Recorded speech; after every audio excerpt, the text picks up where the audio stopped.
Since 2009, when founders Monica and David Stevens opened their doors to 750 Wines, they have been the ultimate gateway to the Napa Valley experience.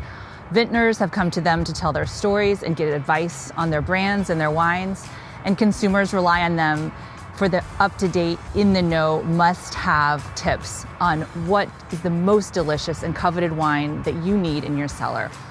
We are so excited to have 750 Wines as part of the Wine Access family.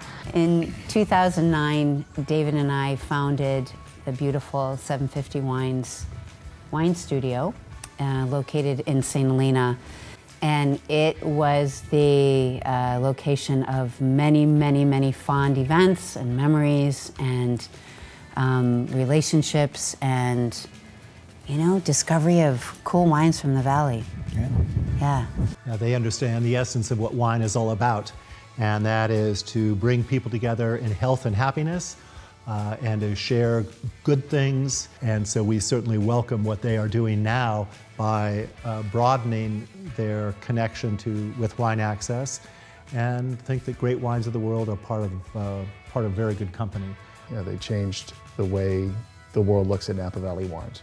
The recognition that they could do something good for our community through their business platform is something that will live on well past them, and I'm happy to see that. From day one, they talked about wanting to support people who made singular wines that had personality and flair and were made with passion and love. And that's what David and Monica did. They took our passion and love and introduced it to so many people. They are storytellers, and they're champions, they're advocates, they're very, very positive people. I love them dearly. They've been really, really instrumental and really important people in our lives. We wouldn't be sitting here today, obviously, having this conversation, or maybe not even, having the winery that we have if it wasn't for them as champions of us. Yeah. And, we love them for that. And we love them for a million other reasons as well. And they're just great human beings.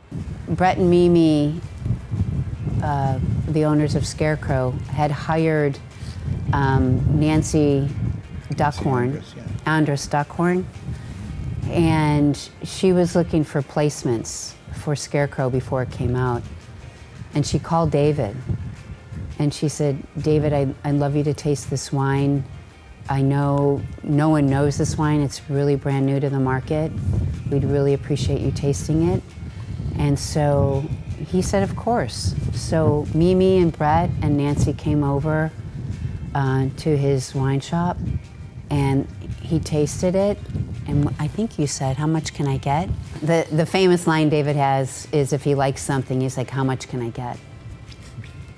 Yeah. So Mimi and Brett will never forget that. And they, to this day, not only love David, but they're very grateful because he was responsible, and I'll say it, for helping launch Scarecrow. So they do that service at 750, and there's a place for the small wineries to get presented, and for the public, great for the public, they can go and access these wines that they couldn't find otherwise.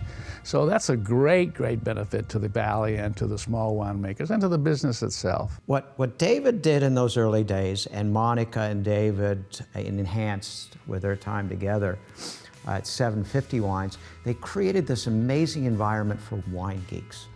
I mean, cork dorks.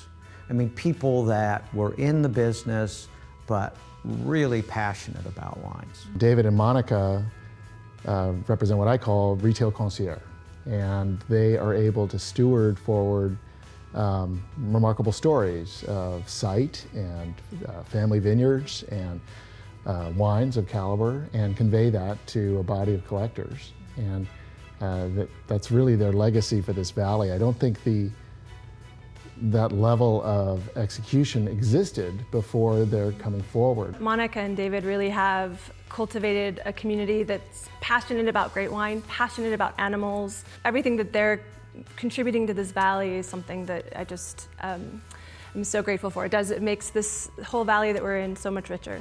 All of us have a great debt to David and Monica, us little guys in this business, because they went out and they told our story. That is so critical to a young brand or somebody just getting started. Pink and White is happening virtually this year, so you can still be a hermit at home and have some fun with Pink and White. So I'll see you there. One of our very, very, very favorite events is the Pink and White party. Not only because I get to dress up in pink, but also because we get to share these beautiful rosés and whites that our friends make with the rest of the world. And this year, we're throwing another Pink and White party. And it's going to be a blast. It's going to be April 30th. So stay tuned and get your pink and white on. Go out and go shopping for something pink or white. Do you know what you're wearing? Pink.